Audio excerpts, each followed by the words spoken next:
If you want advantage on governance, hit subscribe. It's the stat buff that keeps your castle standing. Now imagine giving Copilot the keys to your company's content, but forgetting to lock the doors. That's what happens when advanced AI runs inside a weak governance structure.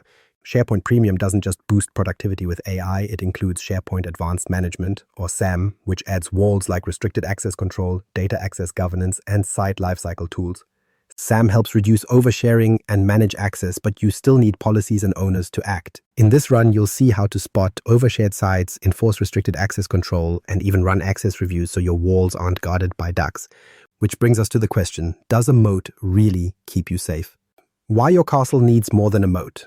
Basic permissions feel comforting until you realize they don't scale with the way AI works. Copilot can read, understand, and surface content from SharePoint and OneDrive at lightning speed. That's great for productivity, but it also means anything shared too broadly becomes easier to discover. Role-based access control alone doesn't catch this. It's the illusion of safety, strong in theory, but shallow when one careless link spreads access wider than planned. The real problem isn't that Copilot leaks data on its own, it's that misconfigured sharing creates a larger surface area for Copilot to surface insights.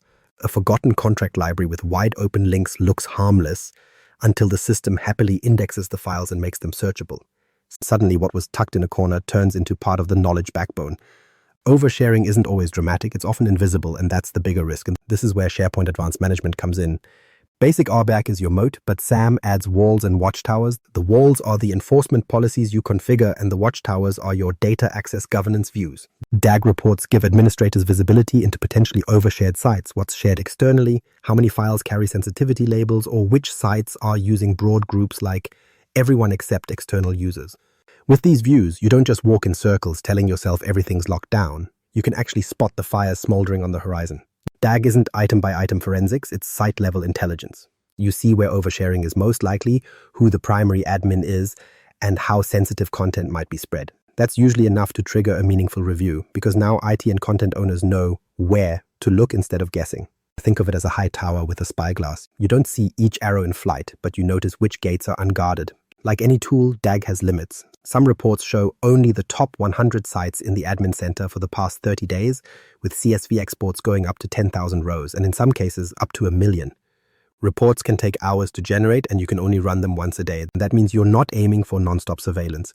Instead, DAG gives you recurring high-level intelligence that you still need to act on. Without people stepping in, a report is just a scroll pinned to the wall. So what happens when you act on it? Let's go back to the contract library example. Running audits by hand across every site is impossible. But from that DAG report, you might spot the one site with external links still live from a completed project. It's not an obvious problem until you see it, yet that one gate could let the wrong person stroll past your defenses. Now, instead of combing through thousands of sites, you zero in on the one that matters.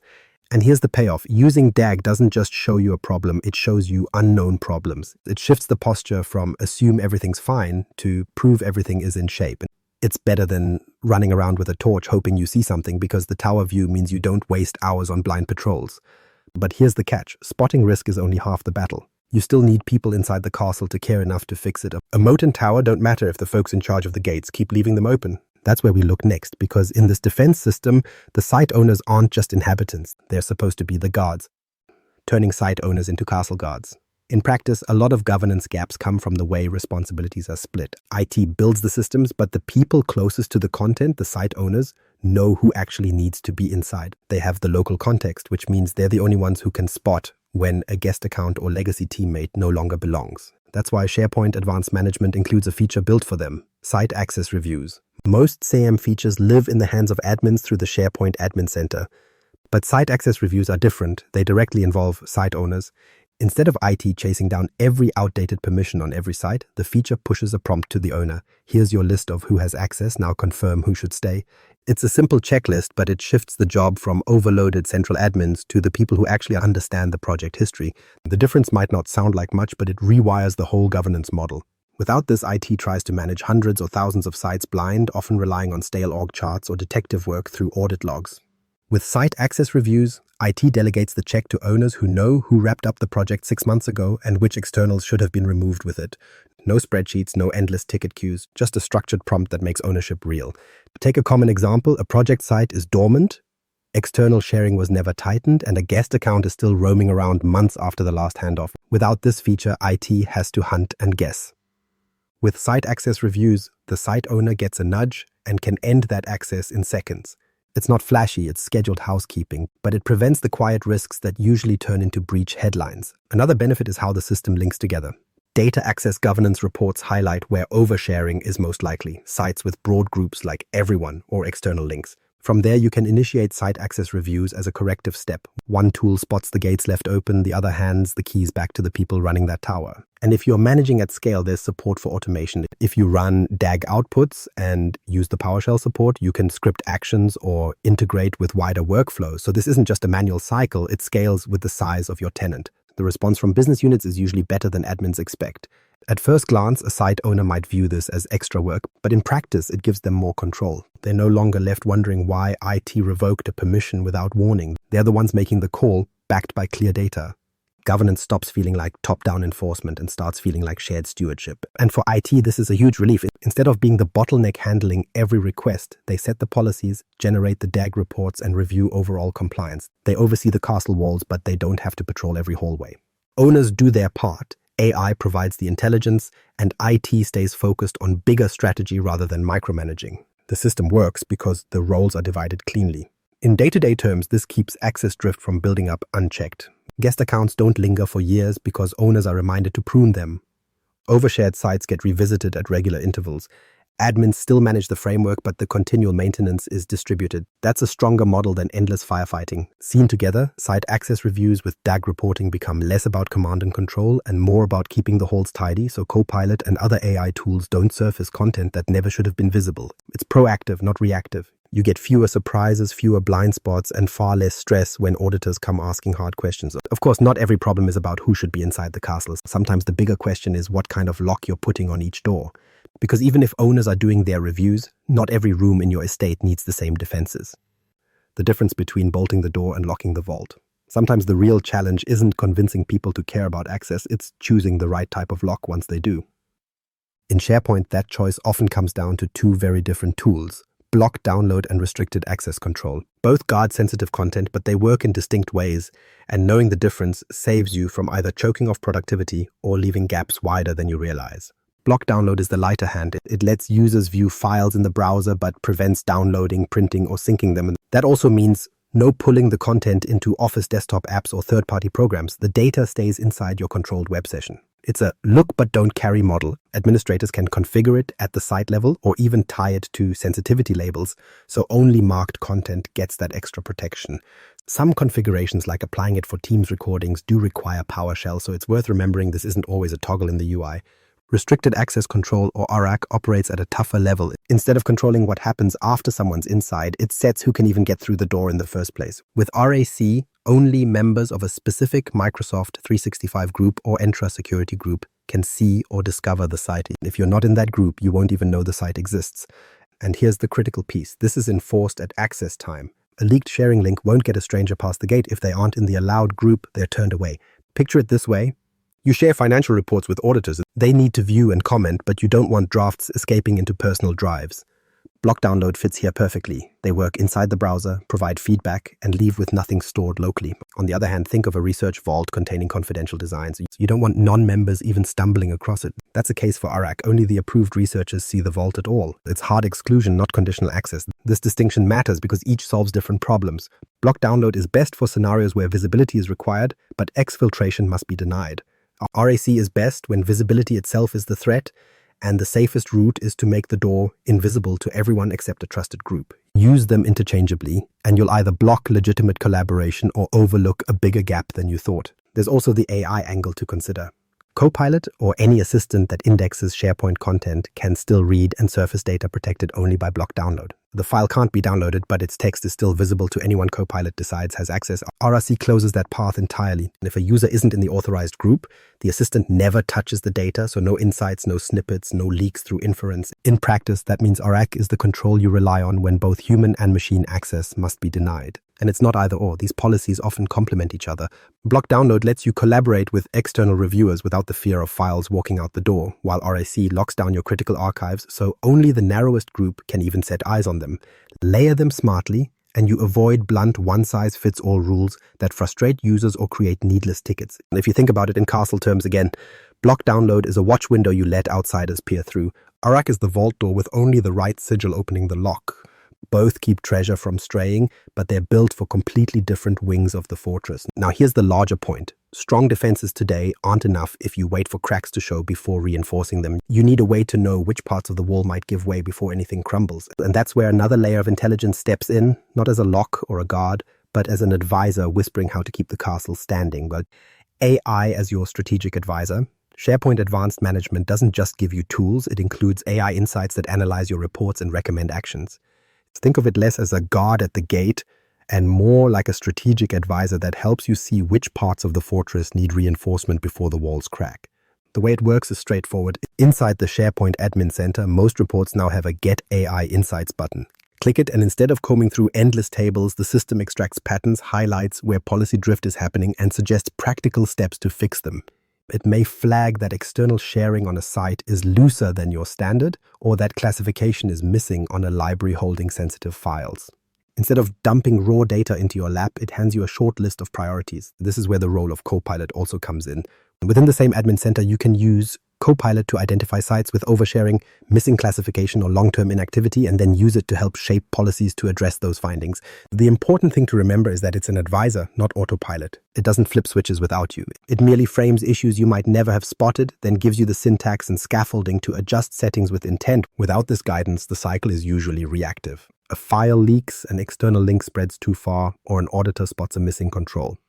Only after the fact do admins scramble to change settings or chase down site owners to fix what slipped through.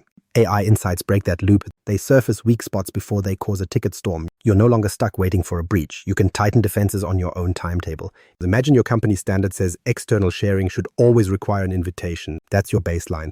But a project team builds a site under pressure and leaves link sharing wide open. Normally that misconfiguration would go unnoticed, sometimes for months. With AI insights, the discrepancy shows up in your recommendations. The warning isn't buried in a 1,000-row export. It shows front and center that this gate doesn't match the others. That changes the game from reactive cleanup to guided strategy. The AI nudges you toward alignment, but the choice stays yours. You can weigh whether loosening that one site's settings was intentional to speed collaboration or whether it's a mistake worth correcting. The advisor doesn't enforce, it informs. That means you stop guessing at invisible trade-offs and start making deliberate calls. Over time, the effect compounds. Each adjustment based on an insight strengthens your overall tenant. Policy drift gets smaller because you're catching it continuously instead of once a quarter. The AI remembers patterns you'd normally miss, surfacing them every time they repeat. You don't rely on tribal knowledge or heroic admins. You let the system keep watch in the background and prompt when it matters. Here's the punchline. AI won't replace your judgment. It'll hand you a prioritized list of towers that need immediate inspection. That removes the worst part of governance, which is staring at huge data sets and trying to guess where the fires might be smoldering. The advisor just points and says, check here first. For any admin juggling dozens of other tasks, that's the difference between drowning in alerts and actually improving the defense posture. It's not magic though. These are recommendations, not automated enforcements. Admins still review, confirm, and decide whether to act. That safeguard is intentional because every environment has edge cases where the standard setting doesn't fit. The AI provides confidence and focus, but it doesn't lock you into a path. Think of it as rolling with advantage. You still make the throw. With this, governance becomes less about firefighting and more about steady, proactive shaping of your environment. You don't swing wildly between wide open sharing and strict lockdown after each scare. You calibrate with guidance, keeping both productivity and safety balanced. On your best days, it saves you from disaster. On your worst, it still gives you a roadmap back to stable ground. But even the smartest advisor won't fix how much the troops cost. Once you're confident, the gates are strong and policies are guided, the next question isn't which wall to patch, it's how to keep the defense budget from draining your treasury. That's where you start thinking about what to fund full-time and where mercenaries make more sense. Then pay-as-you-go, knights. Smart budgeting for the realm. Running smart defenses isn't just about the locks, it's about how you fund the guards. That's where SharePoint Premium's licensing model comes in, and it splits into two tracks you need to balance. Governance is covered by SharePoint Advanced Management on a per-user basis, while content processing features, things like OCR, e-signatures, and translation, run on pay-as-you-go. One is your always-equipped armor for decision-makers. The other is more like buying reinforcements only when a fight actually shows up. Here's the basic difference. SAM is steady, predictable protection. Every admin and site owner who helps guard the gates needs a license at $3 per user per month for commercial customers. You'll also need users to already have a SharePoint K, P1 or P2 license or a qualifying Microsoft 365 plan. That fee keeps lifecycle controls, access reviews, and restrictions active every day. your non-negotiable baseline. Content processing is the flexible side. Instead of paying year-round for resources you barely touch, you buy only when you need them. During peak periods, a quarter-end audit, contract spikes, bulk OCR runs, usage kicks up, costs tick up. When the wave passes, so do the bills. It's built for episodic workloads rather than daily operations, which makes it much less risky than the open-ended cloud-spent horror stories admins dread.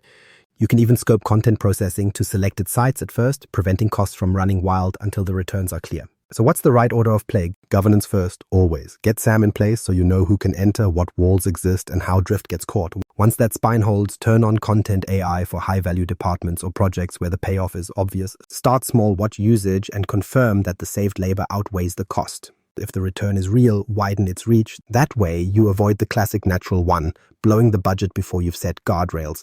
A practical example makes the difference clear. Imagine audit season delivering pallets of scanned contracts. You want OCR, tagging, and maybe even templated document assembly. That burst of content flows through PAYG services during those months. When the season ends, so does the spend. Contrast that with your access policies and site lifecycle checks. Those never go away, so they sit on the per-user model as ongoing armor.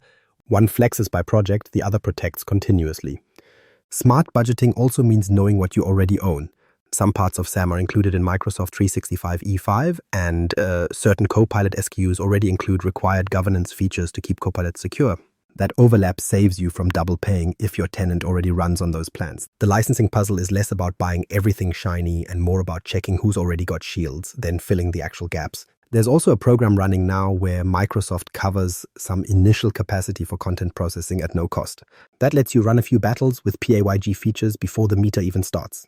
It's a low-risk way to build confidence while proving value to finance teams that want numbers, not promises. The takeaway here is tactical simplicity. Governance coverage with SAM is fixed and predictable. Content processing is flexible, useful for spikes and episodic workloads. Start with SAM, assign the right people the armor, then cautiously layer in content AI where it pays off. And before adding new costs, check your current licenses. Sometimes part of your army is already standing watch. Once you balance those two models, you stop treating security versus productivity as a trade-off. You protect the core with SAM while giving yourself freedom to deploy processing power only when it adds real value. The fortress still stands solid, but now the treasury isn't bleeding coin to feed idle troops. That brings us to the larger truth. Funding the castle correctly won't matter if the walls themselves are weak. AI might be the attention grabber, but the strength of your defenses decides whether that power helps or harms. So how do you wrap this all up into something practical? Easy. 3 moves, repeatable and clear. Run data access governance reports to spot overshared sites. Turn on restricted access control for your high-value vaults. Schedule site access reviews so owners clean up drift. Use AI insights to surface weak spots and prioritize fixes. That's the core playbook. Simple, sustainable, and effective. Build the walls first, then let Copilot fire the catapult. If this helped you avoid the next data dragon, hit subscribe and pass this to your site owner squad.